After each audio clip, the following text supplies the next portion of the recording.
Alright, hey guys, I'm Momo48 here, and I'm by myself doing this review today. And, yeah, let's just get started now. Before we start off, I want to say this show is the Elimination Chamber results of May 31st, 2015. And, hmm, right off the gate, I'm going to say this is a show that they give us a bone in. What this means is that they know what we want, and they're finally handing it to us for this one time. And I'll explain more. It's basically like a tease, like you're teasing us with this, but it's not going to lead nowhere, and I'll tell you more when this stuff goes off. We have the Tag Team Championships, the Elimination Chamber match. The Primetime Players, Los Matadores, Tyson Kidd and Cesaro, New Day, Ascension, and Lucha Dragons.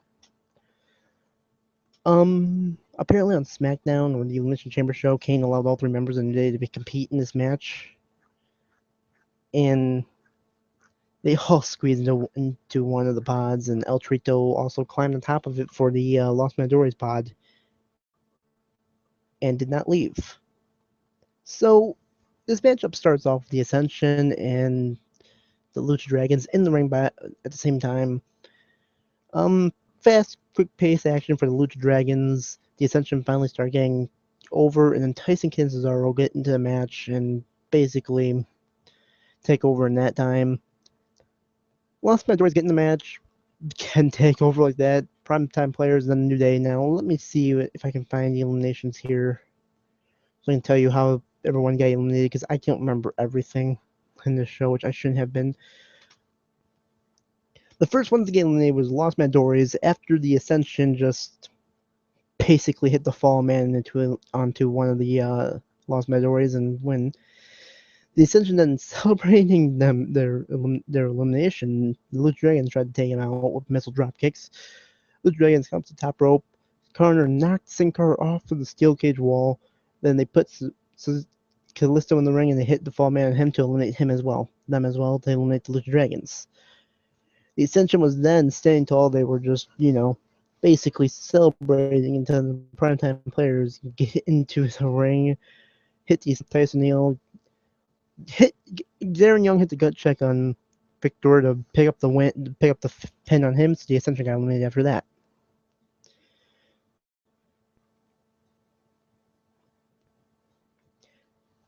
And then basically what happened here was Kofi Kingston was in the Cesaro swing and Kid dropkicked him, and then Darren Young came from behind Cesaro and did the roll up to eliminate them.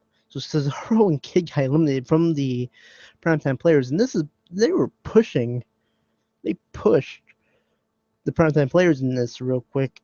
Basically, I think they're trying to start pushing the primetime players, and they might. I don't know if it's going to be there.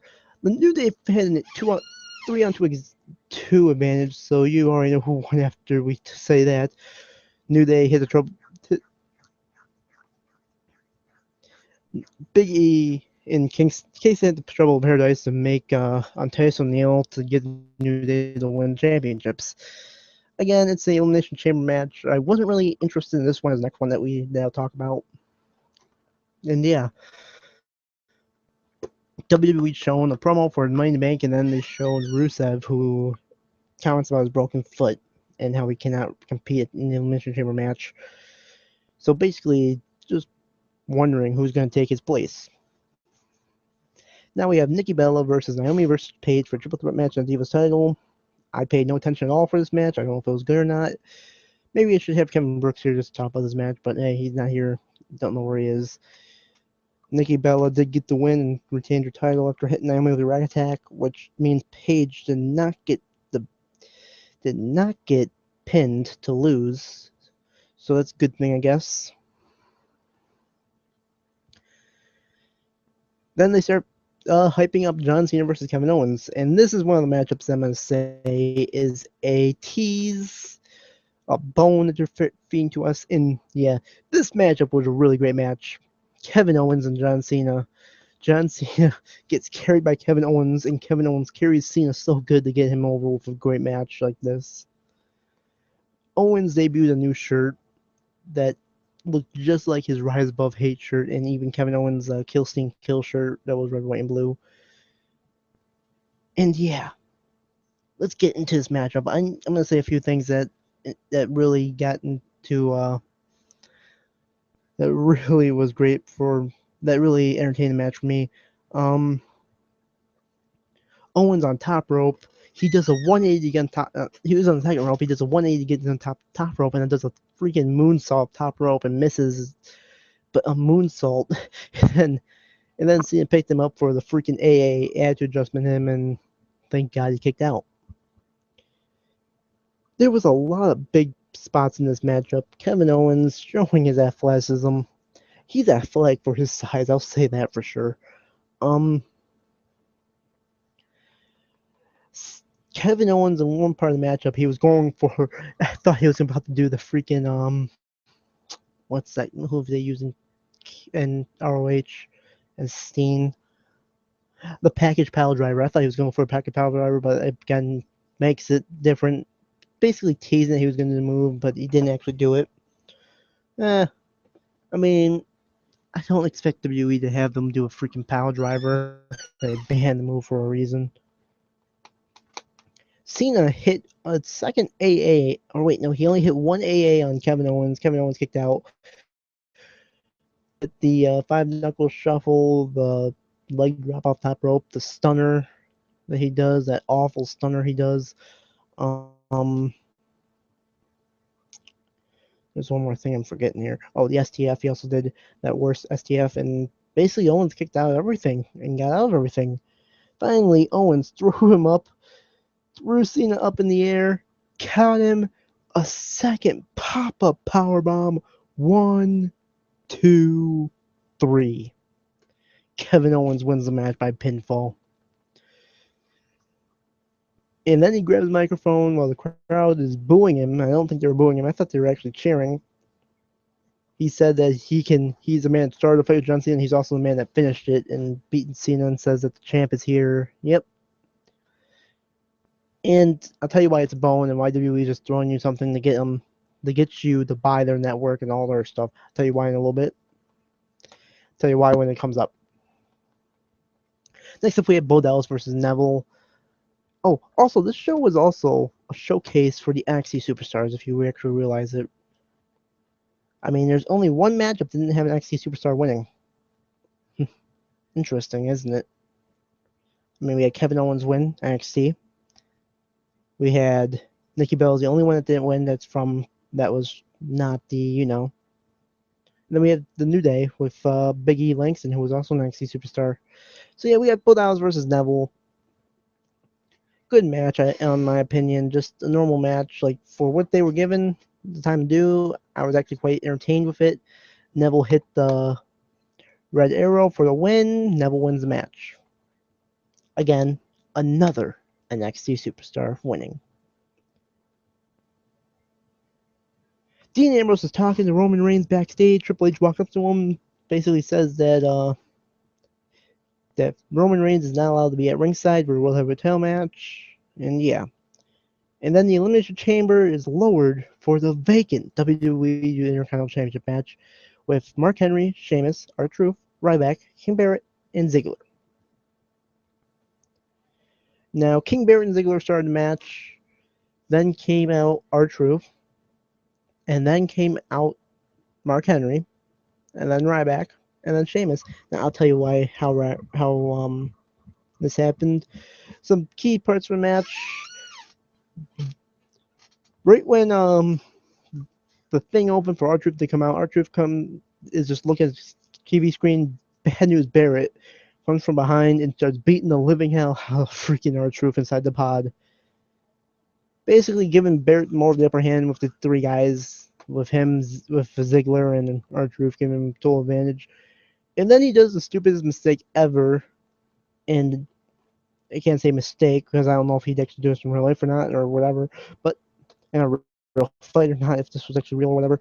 But he throws Ziggler into the pod that Mark Henry was in, and the pod breaks, and Mark Henry comes out and basically just started wrecking Barrett until Ryback came in to, stop that. Now I got a question for you. Does Mark Henry's elimination count because he was never introduced into a match, or Is it just because the pod opened up or whatever? Because this pod never actually opened up. Just wondering. It's actually interesting. Okay, here comes the first elimination. King Barrett got eliminated after Ziggler super kicks him. Ryback then drops Barrett on the top rope, and R-Truth hits the lie detector to pin Barrett. Yep. Next, Ryback annihilates R-Truth with a shell shock to eliminate him. And then, basically, these guys were in the ring.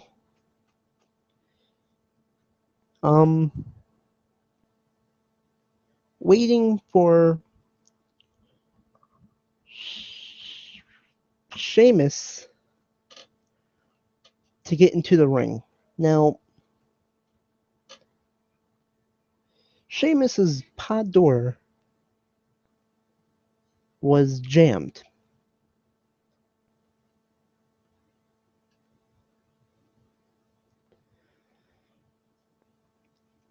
Now, I don't think if you guys noticed this because they also said that they were saying about how Sheamus pickpocketed the lock on the Elimination Chamber with his Celtic Cross, but what he really did was he jammed it with his Celtic Cross and knocked it out. And I don't think people realize that he actually jammed the cage door so he doesn't get out with the Celtic Cross. So when he finally took the Celtic Cross out, the door opened, and yeah, it says that I'm just telling you this guys right now because it says that he picked the lock. He didn't pick nothing. It was just his Celtic Cross making sure he would stay in the cage until he wanted to get out. So basically, Ryback, Ziggler, and Mark Henry was on the ground. Mark Henry basically almost was about to hit a World Strongest Slam on Sheamus. Sheamus gets out. Henry puts him down, hits a big splash for a near fall. Henry goes for a power slam. Sheamus rips his eyes, then drops him bro kick to eliminate Mark Henry.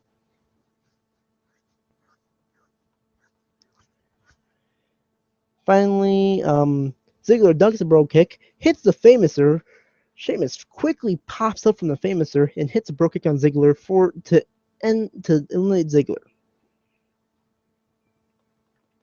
Now it's down to two people.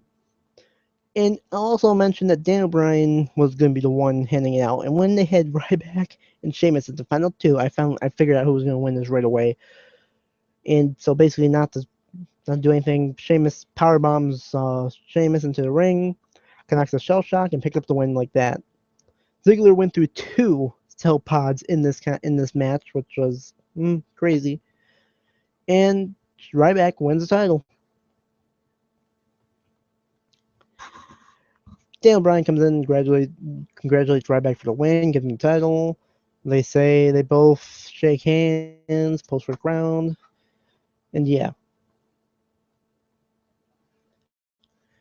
Talking about Paul Heyman will be on Stone Cold Steve Austin's podcast tomorrow, right after Monday Night Raw, Money in the Bank pay-per-view. The video airs to hype the match between Dean Ambrose versus Seth Rollins. So Dean Ambrose without Roman Reigns and Seth Rollins with Kane and James A. Security outside.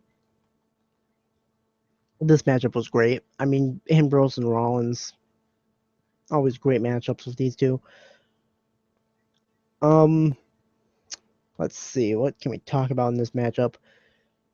Dean Ambrose. Dean Ambrose hit like how many freaking lariat clotheslines did Dean Ambrose hit in this matchup? He hit like 3 of them on Seth Rollins. Seth Rollins most of the match. Seth Rollins was trying to hit Dean Ambrose with pedigree to win the matchup. Ambrose. One of the parts of the matchup, they had J&J Security just distracting the referee and hitting Ambrose. Basically, the announcers were saying about how this is interference, blah, blah, blah. J&J Security were basically interrupting the match most of the time. And watching this matchup, I was like, no way. No way are they going to have Ambrose win the title right now. So, as I'm thinking that way, I'm watching this match, I'm like, there's no way Ambrose was going to win this match. But the more I watch it and I see Ambrose fighting the odds, I'm like, they could probably actually do it. So basically, after Rollins throws Ambrose into the barricade, throw him back in the ring, I think he did another powerbomb throw into the turnbuckle, and Ambrose pops out of that corner, hits a huge clothesline on Rollins. Then he goes up to the top rope. Or no, he takes J&J Security and Kane off the apron. Ambrose then goes to the top rope and hits a flying elbow drop to all three of them on the floor. Takes out J&J Security and Kane and leaves it to Ambrose and Rollins by themselves. After that, Ambrose gets up. Rollins gets back outside the ring, starts attacking him, throws him in the ring. Ambrose rebounds to the floor and hits a clotheslines Rollins again. Rollins then went to top rope, or no, Ambrose went to top rope, going for a flying elbow drop. Accidentally, Rollins threw the referee in front of him. Ambrose's knee hits the referee's head, knocking the referee out. And then Rollins then gets up, picks up Ambrose, goes for the pedigree. Ambrose counters with a cowboy. Rollins lands on the second rope and kicks him. Rollins then goes for a Phoenix Splash, but Ambrose rolls out of the ring, Ambrose then hits a dirty deed, but there's no referee. A new referee runs down and counts the pin. And your winner and new heavyweight champion, Dean Ambrose.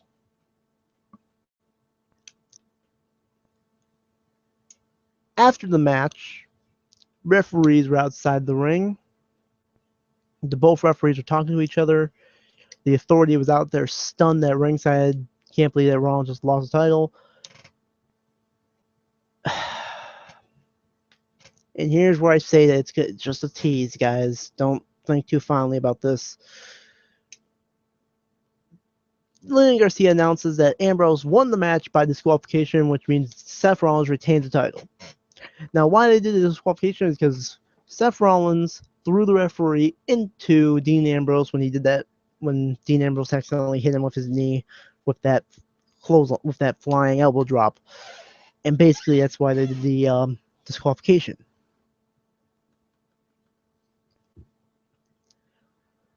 The crowd starts booing loudly.